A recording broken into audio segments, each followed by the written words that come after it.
Mango से बनने वाले डेज़र्ट्स तो आपने खूब बनाए होंगे और खाए भी होंगे, पर क्या कभी आपने ये मैंगो मावा रोल्स बनाए हैं? बहुत ही ज़्यादा गज़ब के बनते हैं। एक बार बनाएँगे तो आप इसे बार-बार बनाएँगे। मुँह में जाते ही बिल्कुल घुल जाते हैं। तो अगर अभी तक आपने इस रेसिपी को ट्राई नहीं करा है तो एक बार आप इसे ज़रूर ट्राई कर लें, इससे पहले कि मैंगो गायब हो जाए। मतलब कि उनका सीज़न आउट हो जाए। बहुत ही अच्छी डेज़र्ट है और बच्चों को तो बहुत ही पसंद आएगी। वैसे भी इस तरीके की चीज़ें बच्चों को बहुत ही अच्छी लगती है जो नॉर्मल खाने से हटकर हो। बस घर के बेसिक इंग्रेडिएंट से बनकर ये तैयार हो जाते हैं। तो चलिए देखते हैं इन्हें कैसे बनाना है।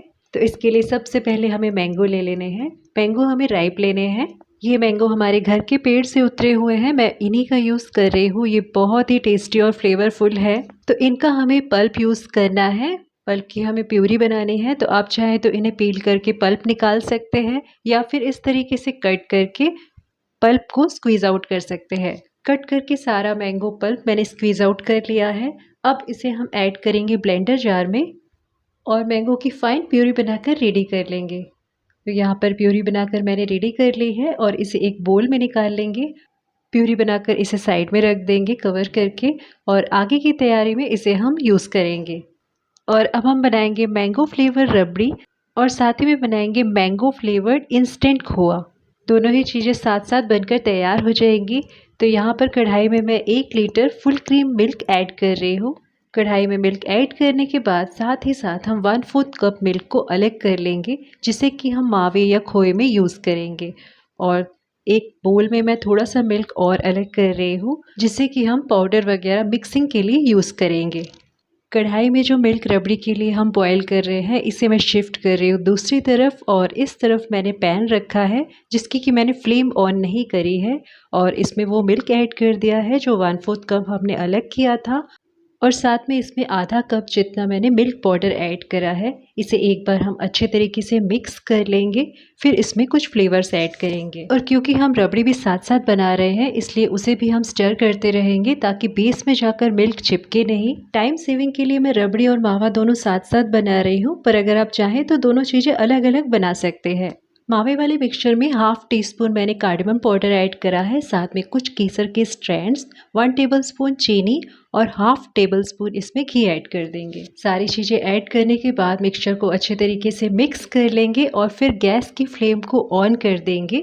गैस की फ्लेम को हमें बिल्कुल स्लो रखना है और अभी ये मिक्सचर थोड़ा सा लिक्विडी कंसिस्टेंसी में है, पर थोड़ी देर में ही मावे की कंसिस्टेंसी में आने लगेगा। मावे वाले मिक्सचर को पकते पकते यहाँ 3 से 4 मिनट हो गए हैं। कॉन्टिन्यूसली मैं इसे स्टर कर रही हूँ, पर लेकिन मुझे याद आया कि मैंने इसमें मैंगो पल्प ऐड ही नहीं करा, जो कि मुझे सारी चीज़ें जब हम चीनी घी वगैरह ऐड कर रहे थे उस टाइम ऐड कर देना था।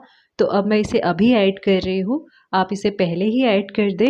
मिक्सचर को पूरे तरीके से मिक्स कर लें। इसका कलर बहुत ज़्यादा येलो नहीं आया है, थोड़ा सा फीका ही है। आप चाहे तो इसमें फूड कलर ऐड कर सकते हैं, ऑरेंज कलर की 1 ड्रॉप इसमें ऐड कर सकते हैं, पर मैं इसे बिल्कुल नेचुरल तरीके से बनाना चाहती हूँ, इसलिए मैंने इसमें फूड कलर ऐड नहीं करा है। इसे हमें रिड्यूस करना है और जो हमने थोड़ा सा मिल्क और अलग करके रखा था एक बोल में, उसमें हम ऐड कर देंगे 1 टीस्पून कॉर्नफ्लोर। उसे मिक्स कर देंगे और जो रबड़ी वाला मिल्क है उसमें भी बॉयल आ गया है, तो उसमें भी मैं केसर के धागे ऐड कर रही हूँ। दोनों ही मिक्सचर जो हमने गैस पर रखे हुए हैं दोनों मिक्स करते रहेंगे और जो रबड़ी वाला मिक्सचर है उसमें मैं ऐड कर रही हूँ 1 टीस्पून इलायची पाउडर। इसे मिक्स कर देंगे और साथ साथ में इसे स्टर करते रहेंगे ताकि हमारी रबड़ी बिल्कुल भी नीचे से जले नहीं। मावे वाले मिक्सचर में मैंगो पल्प ऐड करने के बाद 6 से 7 मिनट हो गए हैं और अब आप देखिए इसकी कंसिस्टेंसी, इसने पैन को छोड़ना शुरू कर दिया है। तो मैंने गैस की फ्लेम को ऑफ कर दिया है और अब हम इसे एक बोल में निकाल लेंगे। हमें इसकी एक स्प्रेडिंग कंसिस्टेंसी चाहिए। इसे बोल में निकाल लेंगे, बोल को कवर कर देंगे और साइड में रख देंगे। और जो रबड़ी वाला मिक्सचर गैस पर रखा हुआ है उसमें 1 टीस्पून मैंने वनीला एसेंस ऐड करा है, जो कि टोटली ऑप्शनल है। और जो कॉर्नफ्लोर वाला घोल हमने तैयार करके रखा है वो भी अब हम ऐड कर देंगे, क्योंकि मिल्क काफ़ी रिड्यूस हो गया है। तो इसे मिक्स कर देंगे और साथ साथ में स्टर करते जाएंगे, क्योंकि कॉर्नफ्लोर ऐड करने के बाद ये तले में बहुत ही जल्दी चिपकने लग जाता है। तो अब इसे हमें कॉन्टिन्यूसली स्टर करना पड़ेगा। अब मिल्क की कंसिस्टेंसी आप चेक कर सकते हैं कितना थिक हो गया है। तो अब इसमें अपनी पसंद के ड्राई फ्रूट ऐड करेंगे। मैंने यहाँ पर पिस्ता ऐड करा है, साथ में चीनी ऐड कर देंगे। हाफ कप आप चीनी इसमें ऐड कर सकते हैं, अपने टेस्ट के अकॉर्डिंग चीनी कम या ज़्यादा कर सकते हैं। और अभी हमारी रबड़ी बनकर तैयार होने वाली है। और अब आप देख सकते हैं मिल्क कितना रिड्यूस हो गया है, जितना मिल्क था उसका आधा हो गया है और इसकी कंसिस्टेंसी भी थिक हो गई है। तो अब गैस की फ्लेम को ऑफ कर देंगे। ये हमारी रबड़ी बनकर तैयार है। तो अब जब तक ये रबड़ी ठंडी होती है तब तक हम रोल्स बनाने की तैयारी कर लेते हैं। तो उसके लिए हमें चाहिए रहेगी ब्रेड। मैं यहाँ पर वाइट ब्रेड का यूज़ कर रही हूँ, आप चाहे तो ब्राउन ब्रेड भी यूज़ कर सकते हैं। तो रोल्स बनाने के लिए सबसे पहले हमें ब्रेड के कॉर्नर्स अलग कर लेने हैं।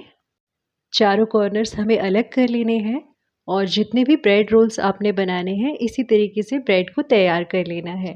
और जो ब्रेड कॉर्नर्स बच जाएंगे उसको आप ब्रेड क्रम्स बनाने के लिए यूज़ कर सकते हैं, ब्रेड पकोड़ा बनाने के लिए यूज़ कर सकते हैं। ब्रेड को मैंने प्रिपेयर कर लिया है और अब हमें इसे बेलना है।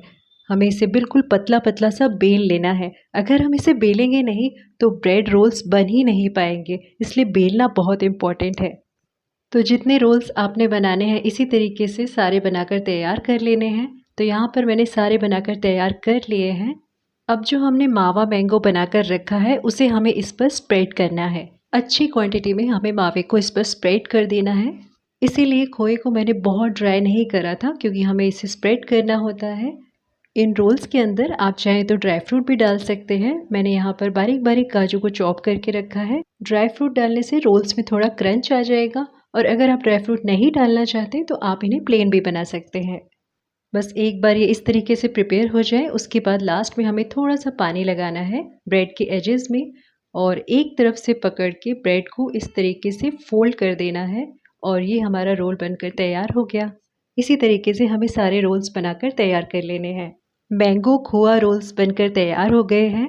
अब हमें इन्हें कंटेनर में सेट कर लेना है। जिस भी कंटेनर में आप इन रोल्स को सेट करना चाहते हैं उस कंटेनर में सेट कर लीजिए। मैंने यहाँ पर एक टिफ़िन लिया है और जो रबड़ी हमने बनाकर रखी थी वो भी ठंडी हो गई है। तो अब हम इसमें ऐड करेंगे 1 कप मैंगो प्यूरी जो हमने बनाकर रखी हुई थी और इसे अच्छे तरीके से मिक्स कर देंगे।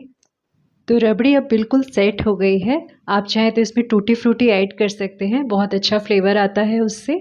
रबड़ी तो हमारी पहले ही बनकर तैयार हो गई थी, बस हमें उसमें मैंगो पल्प उसे ठंडा करने के बाद ऐड करना होता है।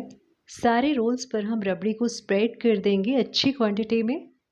इसे गार्निश कर देंगे टूटी फ्रूटी से या मनपसंद ड्राई फ्रूट से। मैंने यहाँ पर टूटी फ्रूटी भी ऐड करा है, काजू भी ऐड करा है। तो डेजर्ट हमारी बनकर तैयार है। इसे अब हम फ्रिज में रख देंगे 3 से 4 घंटे के लिए क्योंकि ये डेजर्ट ठंडी ही अच्छी लगती है। तो फाइनली अब ये डेजर्ट हो गई है रेडी। तो इसे अब हम सर्व कर लेते हैं। सर्व करने के लिए मैंगो रोल को डालिए प्लेट में और ऊपर से पोर कर दीजिए रबड़ी। मैंने थोड़ी सी रबड़ी एक्स्ट्रा रख ली थी, बस उस रबड़ी को इस पर पोर कर दीजिए।